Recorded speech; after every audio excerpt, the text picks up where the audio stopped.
다 같이 사도신경으로 우리의 신앙을 고백하겠습니다. 전능하사 천지를 만드신 하나님 아버지를 내가 믿사오며 그 외아들 우리 주 예수 그리스도를 믿사오니 이는 성령으로 잉태하사 동정녀 마리아에게 나시고 본디오 빌라도에게 고난을 받으사 십자가에 못 박혀 죽으시고 장사한 지 사흘 만에 죽은 자 가운데서 다시 살아나시며 하늘에 오르사 전능하신 하나님 우편에 앉아 계시다가 저리로서 산 자와 죽은 자를 심판하러 오시리라. 성령을 믿사오며 거룩한 공예와 성도가 서로 교통하는 것과 죄를 사하여 주시는 것과 몸이 다시 사는 것과 영원히 사는 것을 믿사옵나이다. 아멘. 찬송가 458장입니다.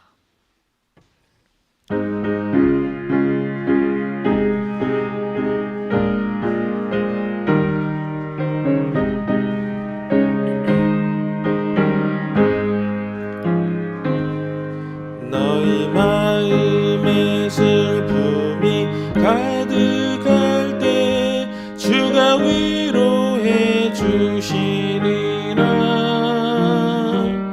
아침 해같이 빛나는 마음으로 너 십자가 지고 가라. 참 기쁜 마음으로 십자가 지고 가라.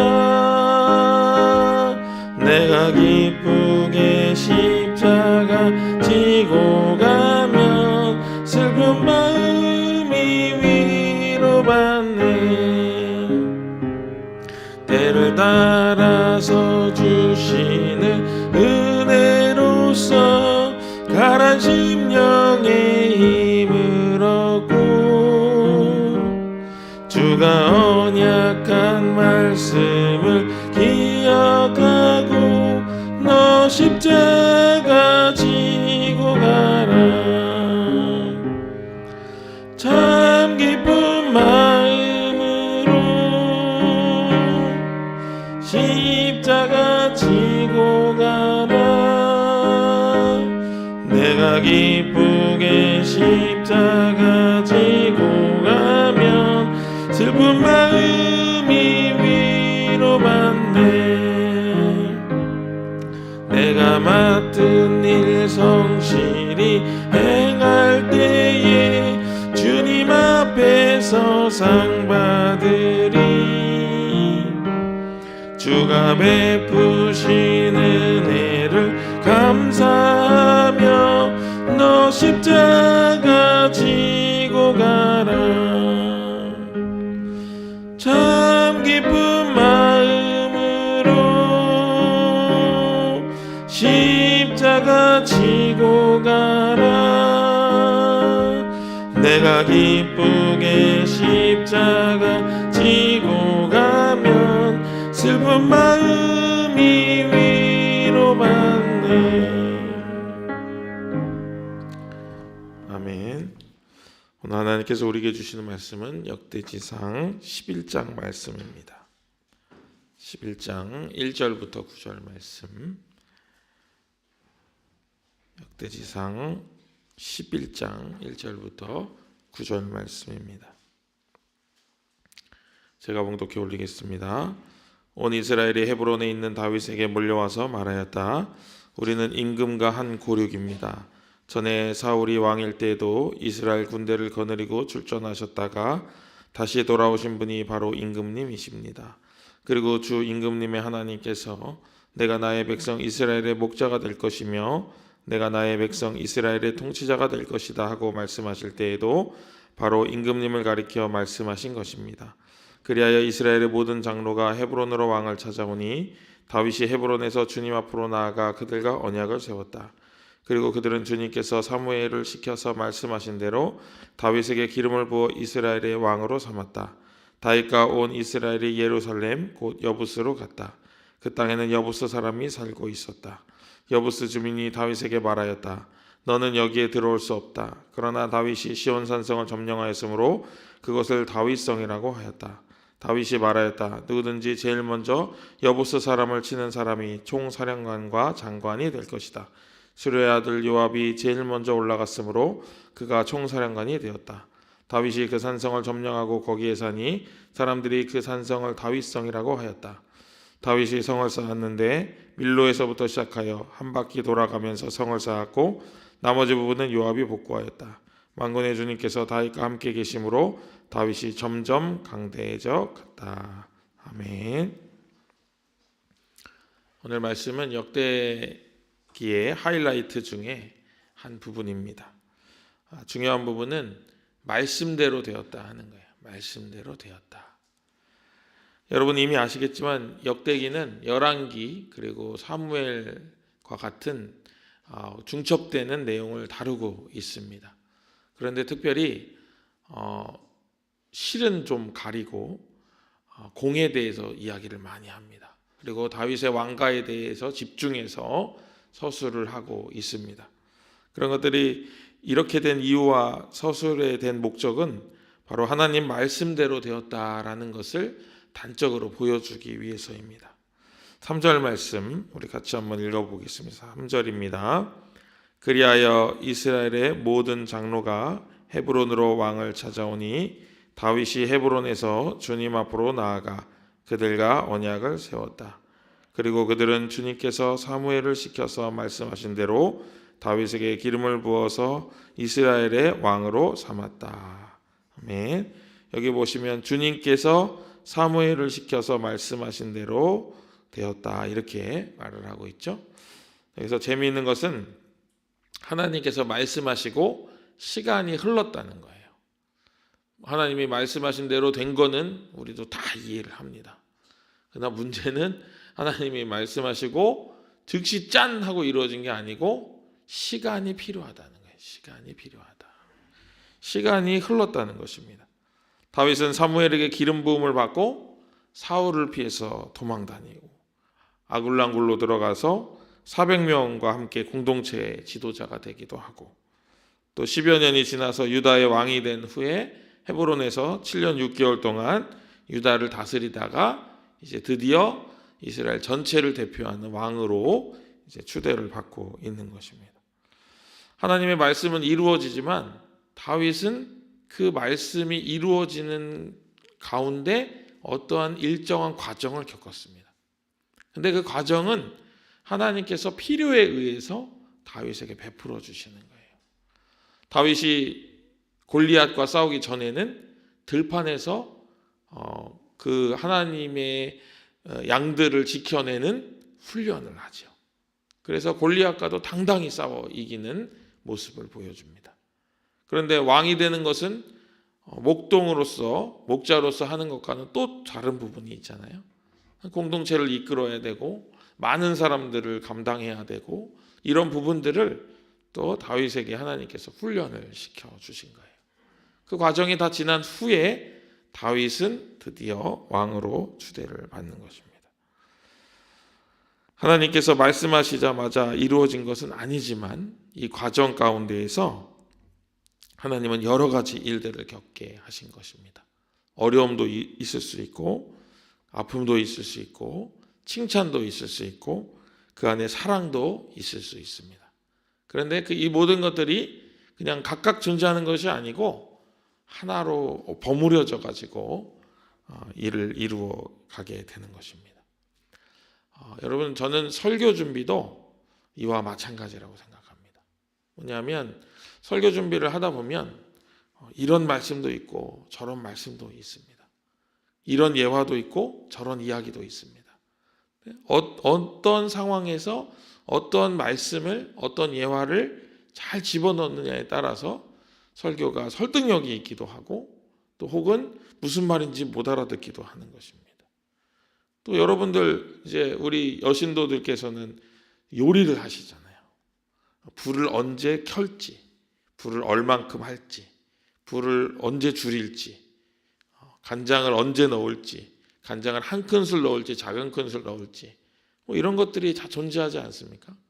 그런 것처럼 하나님께서는 우리 인생에 그때그때에 맞는 재료들을 첨가하셔서 우리 인생을 맛깔스럽게 만들어 가시는 거예요. 때로는 청양고추처럼 매콤한 일이 우리 안에 있을 수 있습니다. 또 어쩔 때는 매우 쓴 그런 시간을 경험할 때도 있습니다. 또 어쩔 때는 달달한 꿀과 같은 시간을 경험할 때도 있습니다. 그러나 하나만 가지고는 우리 인생이 이루어지지 않죠. 다윗에게도 이렇게 수많은 일들이 지나가면서 그렇게 백성들에게 추앙받는 다윗 왕으로 이루어지는데 그것이 말씀을 이루는 삶이었다 하는 것을 오늘 말씀이 우리에게 보여주고 있습니다.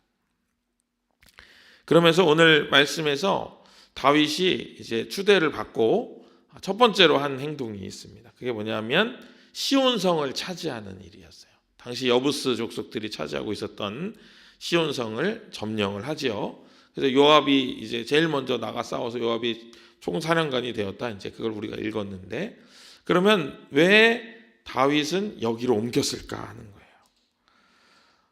이스라엘의 전체의 왕이 되었는데도 예전처럼 유다 남쪽 헤브론에만 있으면은 모든 백성들의 마음을 통합하기가 어렵기 때문에 이 시온성으로 옮겨가지고 이제 중간 지역 유다 지파와 베냐민 지파의 중간 지역에 위치를 함으로 인해서 모든 백성들을 아우르는 수도의 역할을 감당하기 위해서 이곳으로 옮긴 것으로 보입니다.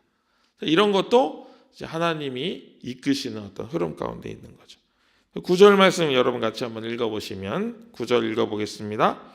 만군의 주님께서 다윗과 함께 계심으로 다윗이 점점 강대해져 갔다. 아멘.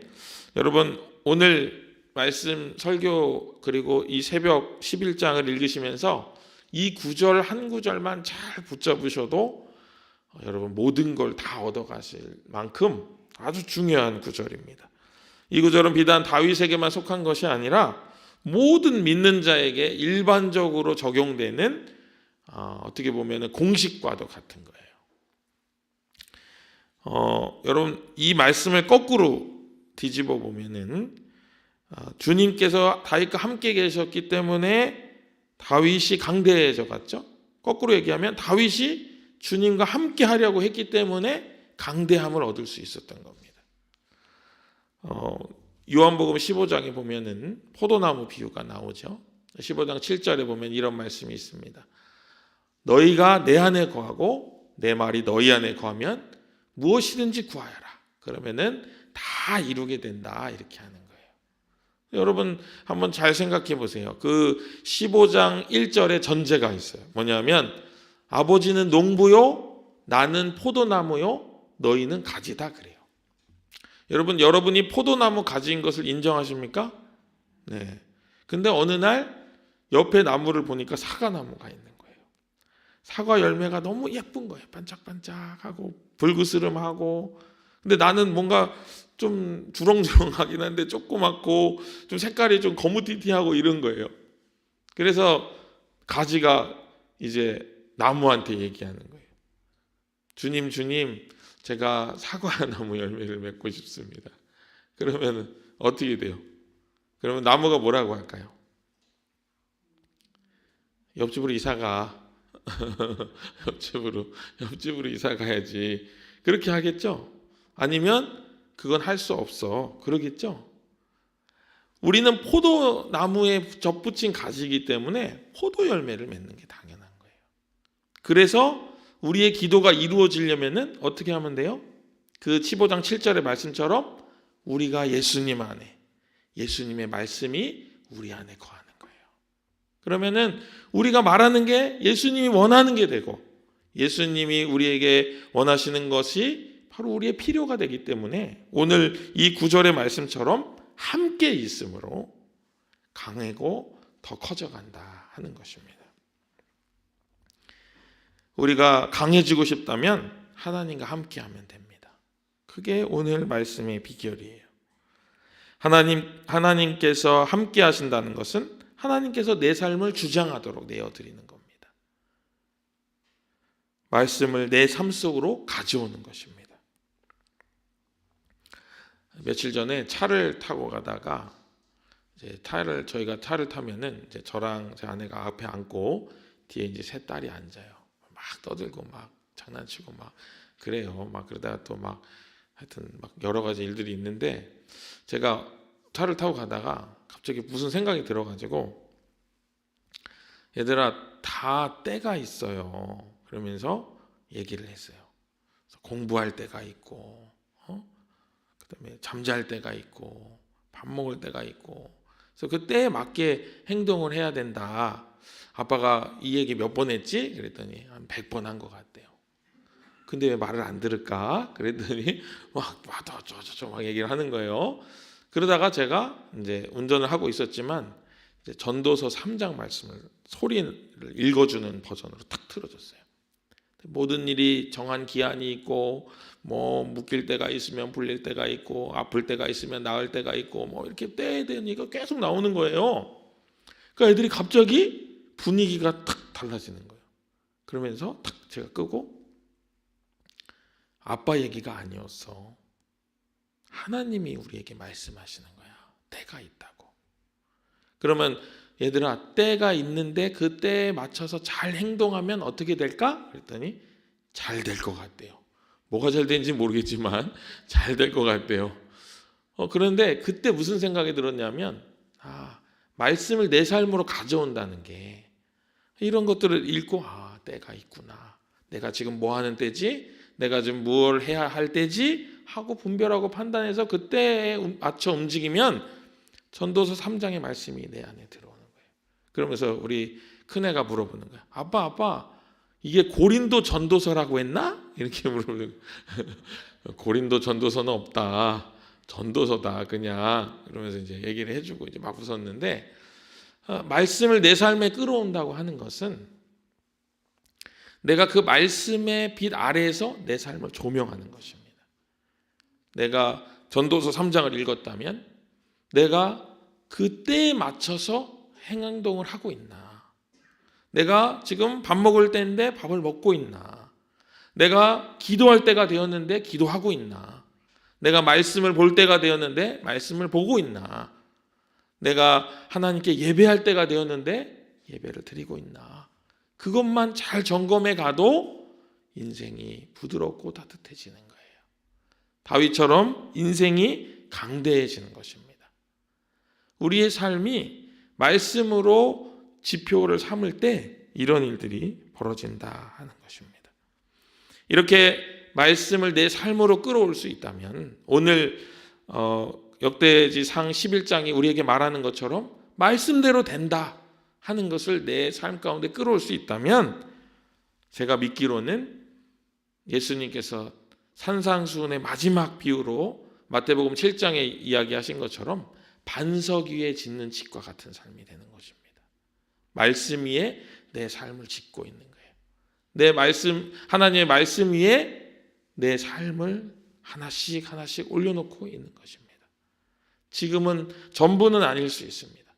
그러나 우리가 성화의 과정을 겪으면서 내 삶을 하나씩 말씀 위로 가져가는 것입니다. 나의 일상에 설거지하는 순간도 말씀 위로 가져가는 것입니다. 또 내가 자녀를 바라보는 순간도 말씀으로 가져가는 것입니다.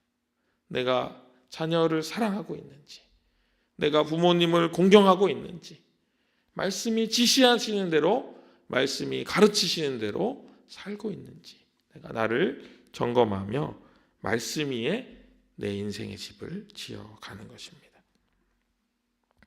여러분의 오늘이 기필코 이루어지는 하나님의 말씀 그 과정이 되시기를 주님의 이름으로 축복합니다. 그래서 그 믿음을 가지고 말씀을 내 삶에 끌어오셔서 반석 위에 지은 집과 같이 강하고 든든한 삶이 되시기를 주님의 이름으로 간절히 축복합니다. 기도하겠습니다. 우리의 삶을 이끄시고 우리의 삶을 지어가시는 위대하신 아버지 하나님, 우리가 깨닫지 못해도 주님께서는 우리의 삶을 만들어가고 지어가고 계심을 고백합니다.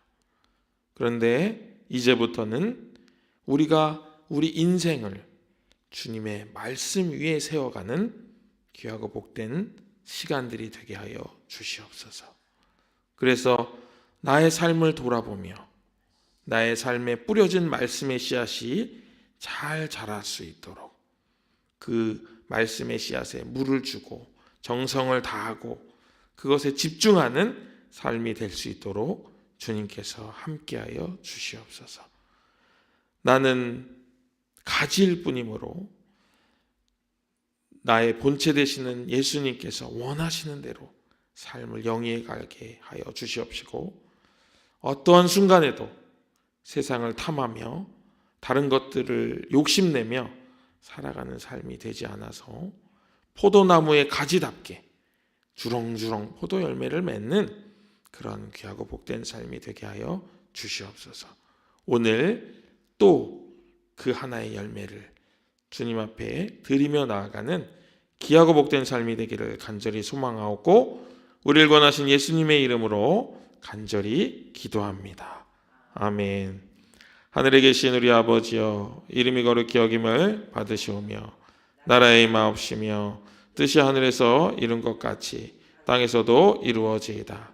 오늘날 우리에게 일용할 양식을 주옵시고 우리가 우리에게 죄 지은 자를 사하여 준 것 같이 우리 죄를 사하여 주옵시고 우리를 시험에 들게 하지 마옵시고 다만 악에서 구하옵소서.